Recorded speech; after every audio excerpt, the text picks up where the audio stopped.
Hello beauties lucky charms, welcome back. এটা হচ্ছে গিয়ে মনসা পুজোর দ্বিতীয় দিন। আমি চলে গেছিলাম দিয়ার বাড়িতে, বিকজ ইনভিটেশনই ছিল আমার ওই বাড়িতে পান্তা ভাত খাওয়ার জন্য। তো একটা চকলেট নিয়ে, মানে দিয়ার বোনার জন্য চকলেট নিয়ে আমি চলে গেছিলাম। তারপরে একটুক্ষণ দাঁড়াবার পর ওর ঘরে প্রায় পৌঁছে গেছিলাম টাইমে। দেন ও তারপরে আসেনি, তা আমাকে ও একটাই কথা বলে যে এত দেরি কেন করলে, কারণ আমাকে একবার 10টায় কল করেছিল যে এখনই চলে আয়।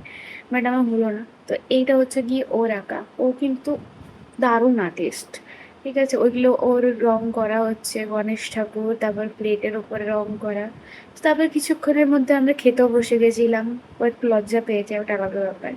তারপর আমার খাওয়া কমপ্লিট হয়ে যায়, আমি বসে যাই। তারপর প্রায় খেতে খেতে 2টো বেজে যায়। অ্যান্ড তারপর আমরা একটু বসে বসে গেম খেলি, ও একটু বলে দিদি এটা করে দে ওটা করে দে। অ্যান্ড এই আঁকটা, এটা আমার 2 বছর আগে দেওয়া, আর ও এখনও রেখেছে। এত এফর্টস। তারপর এটা ওর রং করা মা কালী, মানে ও প্রায় ঠাকুর ভক্ত। তারপরে ও আমাকে নিজের উপরে যখন আমি আসছিলাম, তো ও ড্র্যাগন ফ্রুট হয়েছে, ওটাই দেখাতে ও নিয়ে আসে। তারপর আমার বাড়ির জন্য প্রসাদ দেয়। অ্যান্ড তারপর ভাই চলে আসে দিক দিয়ে আমাকে স্কুটি করে। তারপর ওয়েদারটাও খুব সুন্দর হয়েছিল সেদিন, বলার নেই। দারুণ ওয়েদারটা হয়েছিল। তারপর এটা হচ্ছে আমার পাড়ার পুজোর একটা লুক প্যান্ডেলের। তো আজকের জন্য এতটাই, দেখা হচ্ছে নেক্সট ব্লগে, বাই।